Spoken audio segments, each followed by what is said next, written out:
북상하면서 지역에도 많은 비가 내리고 있습니다. 태풍이 완전히 벗어나는 모레 오전까지 곳에 따라 최고 250mm의 집중 호우가 쏟아질 것으로 보입니다. 여수시가 소송에 서져 택지 개발업체에 290억 원을 줘야 한다는 뉴스가 유튜브 콘텐츠에서 화제입니다. 또 다른 유튜브 콘텐츠에서는 박용진 국회의원이 유치원 3법에 대해 이야기를 꺼냈습니다. 대기오염물질 측정치 조작 사건에 연루된 여수산단 입주기업과 측정 대행업체 관계자가 무더기로 재판에 넘겨졌습니다. 일부 기업 공장장은 측정치를 조작하도록 지시했습니다. 지역이 불법 투기 폐기물로 몸살을 앓고 있습니다. 해외 반출길이 막히면서 이들 폐기물이 환경오염을 초래하고 있습니다. 여러분 안녕하십니까. 금요일 밤 여수 MBC 뉴스데스크입니다. 태풍 다나스의 간접 영향권에 들어간 전남 동부 지역도 지금 비상이 걸렸습니다. 조금 전 전국 네트워크로도 전해드렸는데요. 그동안 상황 변화 없는지 국동 어항단지 다시 한번 연결해 보겠습니다. 강서영 기자, 지금 현장 상황 어떤가요?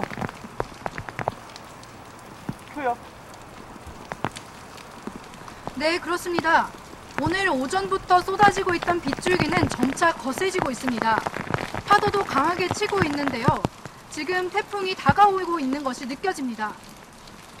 현재 여수와 고흥 완도에는 호우경보가, 순천과 광양, 진도 등 7개 시군에는 호우주의보가 내려져 있습니다.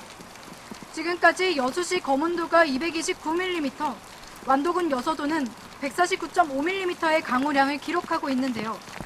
비는 앞으로 전남 남해안에 100에서 250mm, 많게는 500mm까지 더 내리겠습니다.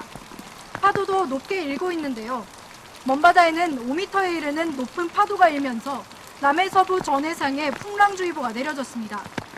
이 때문에 전남 지역을 오가는 모든 항로의 여객선 운항이 통제됐고 제주로 향하는 일부 항공기가 결항됐습니다. 태풍 다나스가 북상하면서 전남 전역과 남해 서부 전해상에는 태풍 예비특보가 내려졌는데요. 내일 새벽부터 전남 지역은 태풍의 직접적인 영향을 받을 것으로 보입니다. 아직까지 공식적으로 집계된 비 피해는 없지만 혹시 모를 피해에 대비해 전남도와 광주시 등은 비상근무체제에 돌입했습니다. 지금까지 여수 국동항에서 MBC 뉴스 강서영입니다. 전남 동부 지역 지자체들도 본격적인 대비에 들어갔습니다. 각 시군은 오늘 저녁부터 태풍 다나스의 영향권에 들어갈 것으로 보고 침수 위험 지역을 중심으로 예찰 활동을 강화하는 한편 소방서 등 유관기관과 함께 비상근무에 들어갔습니다. 또 태풍 피해를 최소화하기 위해 산사태 우려 지역 등의 출입을 통제하고 시민들의 협조를 당부했습니다. 내일부터 여수 웅천 친수공원 해변에서 이틀간 열릴 예정이었던 해양레저 스포츠 대회가 연기됐습니다. 여수시와 한국해양소년단 전남동부연맹은 안전한 행사 추진을 위해 태풍 내습을 피해서 행사를 일주일 연기하기로 긴급 결정했습니다. 이에 따라 올해 처음으로 열리는 전국 해양레저 스포츠 대회는 웅천 친수공원 해변에서 오는 27일과 28일 이틀간 열리게 됩니다. 오늘 개막 예정이었던 순천만 국가정원 여름 물빛축제 개막도 오는 22일로 연기됐습니다. 순천시는 오늘 점등식을 시작으로 2019 순천만 국가정원 물빛축제를 개막할 예정이었지만 태풍 다나스의 영향으로 개막일을 다음 주 22일로 연기했습니다. 국가정원 물빛축제는 다음 달 25일까지 35일간 열리며 물빛축제 기간에는 오후 6시부터 밤 10시까지 야간 개장도 함께 진행됩니다. 대기오염물질 측정치 조작 사건에 연루된 여수산단 입주기업과 측정 대행업체 관계자 35명이 무더기로 재판에 넘겨졌습니다. 공장장이 측정치를 조작하도록 지시하는 등 기업 임원들까지 범행에 가담한 사실도 드러났습니다. 문영철 기자입니다. 대기오염물질 측정치 조작 사건을 수사하고 있는 검찰은 여수산단 입주기업 5곳이 지난 2015년부터 지난해까지 1,600여 건의 측정치를 조작했다고 밝혔습니다. 조업 정지 명령 같은 각종 행정 처분을 피하기 위해 실제 측정치를 배출 허용 기준 이하로 낮춘 사례가 630여 건. 이 가운데 발암물질인 염화 비닐과 벤젠 등 특정 대기 유해물질 수치를 조작한 경우가 70% 이상을 차지했습니다. 배출 허용 기준을 초과하지 않았는데도 측정치를 조작한 것도 1,000건을 넘었습니다. 기본 부과금을 면제받고 환경당국의 추가적인 관리 감독을 피하기 위한 목적입니다. 이와 함께 검찰은 일부 기업들이 조작된 측정 자료를 환경당국에 제출해 자율 점검업체 또는 녹색 기업으로 지정된 사례도 확인했다고 밝혔습니다. 실무자뿐 아니라 임원까지 측정치 조작에 직간접적으로 가담한 사실도 검찰 수사에서 드러났습니다. 한 업체 공장장은 대기 오염물질 측정치를 조작할 것을 직접 지시하는 등 범행을 주도했고, 또 다른 업체 두 곳의 임원들은 실무자와 중간 간부를 통해 측정치 조작 사실을 보고받아 온 것으로 확인됐습니다. 이번 중간 수사 결과 발표에 앞서 검찰은 이달 초까지 여수산단 입주업체 임원 2명과 측정 대행업체 대표 2명을 차례로 구속한 바 있습니다. 검찰은 이들을 포함해 대기 오염물질 측정치 조작 사건에 연루된 35명을 환경 분야 시험검사법 위반 혐의 등으로 기소하는 한편, 나머지 배출 기업 7곳과 측정 대행업체 2곳에 대해서도 수사를 이어가고 있습니다. MBC 뉴스 문형철입니다.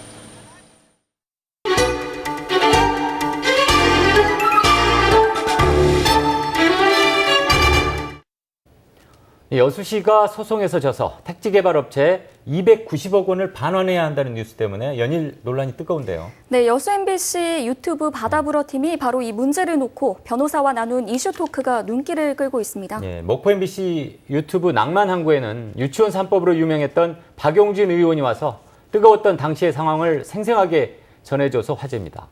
주민 유튜브 이슈 함께 보시죠. 290억 반환에 대한 시각은 바다불어 팀 내에서도 미묘하게 엇갈렸습니다. 그러니까 이게 아까 말씀하신 대로 290억이라는 큰 돈이 한 번에 나가고, 또 이제 소송 결과에 따라서 소송 비용을 또 우리가 더 낼 수도 있는, 그러니까 정말 재정적으로 여수시한테 엄청난 큰 부담이 되는 사건인데, 재정 부담이라기보다는 지금 계약을 다시 거의 체결하는 거 아니에요. 그러니까 돈을 다시 산정하는 거잖아요. 지금 제대로 가격이 책정 안 됐던 거를. 초청 변호사는 법리적인 관점에서 답하지만 역시 시민의 입장에서 바라보는 느낌은 다를 수밖에 없습니다.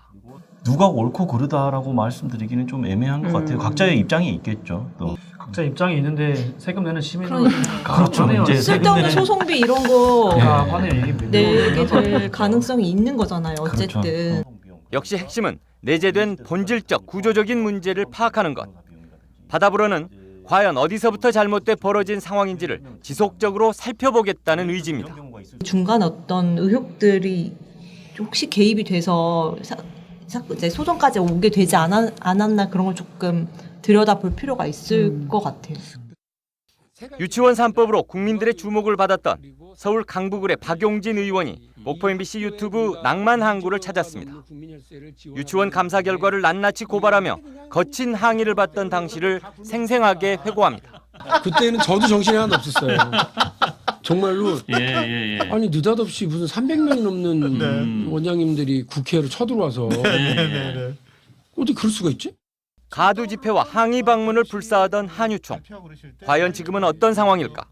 지금 한유총은 작전을 바꿨어요. 지역별로 그 지부에서 간담회를 열고 자기들끼리 이렇게 그 토론 같은 것도 열고요. 그 토론에 지역의 정치인들을 불러요. 국회의원, 그다음에 지역위원장 이런 분들 불러서 내년에 총선하지요. 일종의 압박을 가는 거군요. 박 의원은 제대로 된 교육 비리 감시를 위해서는 국민들 스스로가 이기심과 타성을 버려야 한다고 강조합니다. 심지어 저희 와이프도 나중에 이 문제 터지니까 잘했어. 진짜 내가 애들 유치원 보내면서 정말 힘들었어. 이런 얘기 하더라고. 나만 끝나면 된다고 다 생각했대요. 나만. 유치원 3법은 지난해 12월 패스트트랙 안건으로 지정된 이후 여야 간 대치 상황에서 논의 한번 못 해보고 지난달 25일 국회 법사위에 자동 회부된 상태입니다. MBC 뉴스 박광수입니다. 전국이 불법 투기 폐기물로 골치를 앓고 있습니다. 해외 반출길이 막힌 폐기물들이 마구잡이로 버려지면서 심각한 환경오염원이 되고 있습니다. 문현철 기자가 보도합니다. 무안몽탄면의 한 저수지 인근 야사입니다. 저수지와 불과 100m도 떨어지지 않은 큰 공터에 폐기물이 산더미처럼 쌓여 있습니다. 건축 폐자재부터 생활 쓰레기, 폐타이어까지 온갖 잡다한 폐기물들이 섞여 있습니다. 출입 통로는 굳게 잠겨 있고 바깥에서 안을 볼 수 없도록 가림막을 높게 설치해 놨습니다. 폐기물을 버리는 것은 우리가 이쪽 지역 주민들은 전혀 몰랐고 원래 건물을 지은 줄 알고 칸막이를 한 줄 알았거든요. 버려진 폐기물 양이 500여 톤. 비가 오면 폐기물 침출수가 인근 저수지를 오염시킬 우려가 높습니다. 무안의 한 농공단지 창고. 창고 안에도 폐자재를 비롯한 각종 폐기물이 1년 가까이 방치돼 있습니다. 창고를 빌린 뒤 폐기물을 불법 투기했고 적발돼 수사가 진행 중인데도 창고를 빌린 업자는 치우지 않고 있습니다. 전남에서 파악된 불법 투기 폐기물 양이 10개씩은 만여 톤. 실제 버려진 양은 이보다 훨씬 많을 것으로 추정됩니다.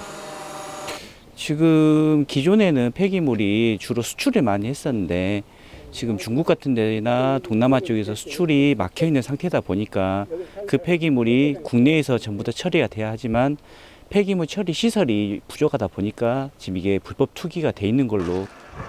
대통령이 불법 폐기물 연내 처리를 따로 지시할 만큼 국내 폐기물 무단 투기가 심각한 실정입니다.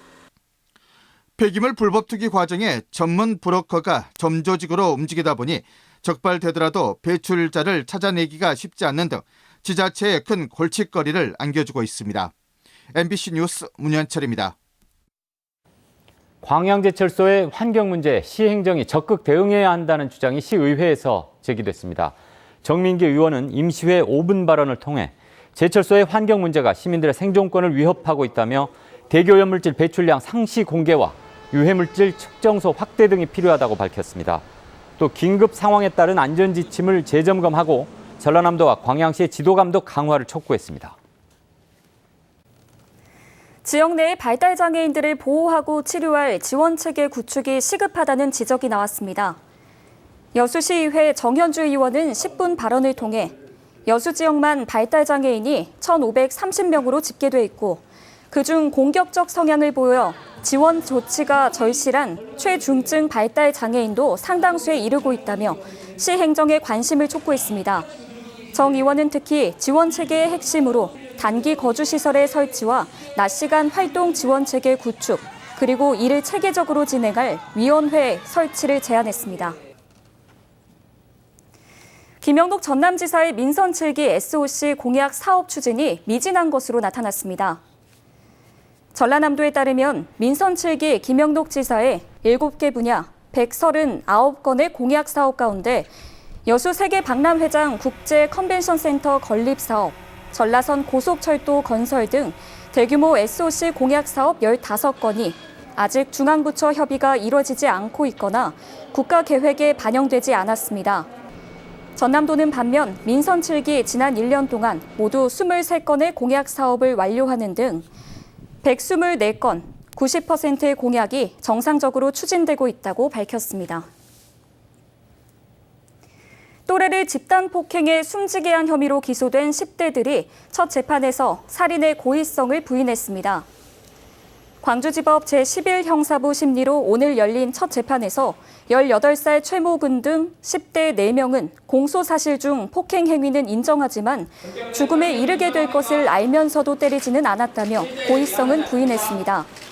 이들은 또래인 18살 김모군을 상습적으로 집단 폭행해 지난달 9일 숨지게 한 혐의로 기소됐습니다. 다음 재판은 8월 21일 오전에 열릴 예정입니다.